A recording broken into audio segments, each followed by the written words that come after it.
Hello students, in this lecture video, I'll be discussing about the various factors which affect the process of photosynthesis. So there are actually a lot many factors which affect the process of photosynthesis in plants. So Blackman was one scientist who came up with one law of limiting factor, which suggests if any chemical process like photosynthesis, it is being affected by more than one factor, then its rate is going to be determined by the factor which will be nearest to its minimal value. And this factor is mainly will be affecting the process directly if its quantity is changed. So, to conclusively say, it is that any chemical process, if it is affected by more than one factor, then the rate of that process will be determined by the factor which will be at its least value, and that is going to directly affect the process. Firstly, let us look at how light affects the process of photosynthesis. So here in a graph form, you can see that it will increase with the light increase in light intensity, but there is saturation at 10% only of solar energy. Light saturation is there. Why? Because the breakdown of chlorophyll begins and then the rate of photosynthesis will decline. It will not increase after a certain level.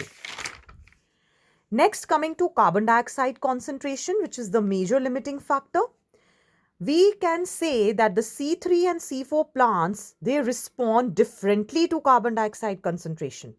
Why so? Because their saturation levels with carbon dioxide is different. For C4 plants, it is 360 microliter per liter, and for C3, it is 450 microliter per liter. So availability of carbon dioxide becomes limiting to C3 plants because the saturation level is high. And C3 plants, they can respond to higher carbon dioxide concentration because they are having high saturation level of carbon dioxide. So if we want to grow the greenhouse crops wherein the carbon dioxide will be trapped, C3 plants like tomatoes and bell pepper can be grown. Next factor is temperature.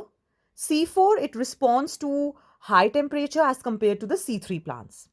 Now, the temperature optima will also depend on the habitat where a particular plant is growing. So, tropical plants which are growing near the equator means they will be having direct solar energy. So, higher temperature optima they will have than temperate plants which are away from the equator and less solar energy they receive. So, higher temperature optima here, what we mean? That at higher temperatures, the rate of photosynthesis will be high. But in case of temperate plants, their temperature optima means temperature, maximum temperature we are talking about at which rate of photosynthesis will become, you can say great or greater rate will be there. That would be lesser temperature, at lesser temperature. Last but not the least, let us come to water. Now, this factor actually is not directly affecting the rate of photosynthesis. Let us see how. Firstly, it is an indirect factor because if water stress is there in a plant or plant is undergoing water stress, what it will cause? It will cause the stomata to close down. Why? To prevent any water loss because already it is under stress. So, it will reduce the availability of carbon dioxide. Now, when it will reduce the availability of carbon dioxide, it is very obvious rate of photosynthesis will decrease. Why so? Because carbon dioxide is one of the raw material for photosynthesis. Another case, when leaves will wilt, it will reduce the surface area of leaves. Obviously, when wilting is there, the surface area of the leaf will be reduced.